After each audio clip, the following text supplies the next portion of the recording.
উদারধি, যার দৃষ্টিভঙ্গি উদার বা বুদ্ধিমান, তার এটা চিন্তা করা উচিত।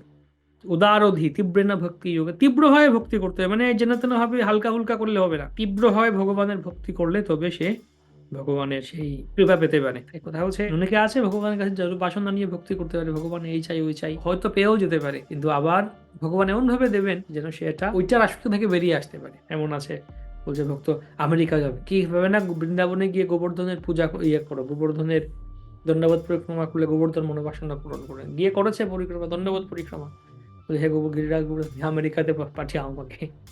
তো গেছেও আমেরিকা, কিন্তু যাওয়ার পরে দেখছে হ্যাঁ কত খুশি আমেরিকা, কিন্তু পরে দেখে না আগে যেরকম চিন্তা করেছিল সেরকম আর নেই, বা সেরকম না। তো আর মনে বাসনাটা পূর্ণ হলো না পুরোপুরি। গিয়ে আমি গেছে ঠিক, কিন্তু গিয়ে সেখানেও তার থেকে তো আমি বৃন্দাবনই ভালো ছিলাম, ওখানেই চলে যাই, ওখানেই গিয়ে ভগবান ভজন করছিলাম। হ্যাঁ আবার চলে এসছে, যে না আমেরিকাতে গিয়ে মানে শখটা পূরণ হয়ে গেছে, কিন্তু আর ভোগটা যে জন্য চিন্তা করেছিল সেটা হয়নি। ভগবান এভাবে কোনো না কোনো ভাবে তাকে ব্যবস্থা করে দেবে যেন সে আবার ভক্তিতে আসতে পারে, কানেক্টেড থাকতে পারে।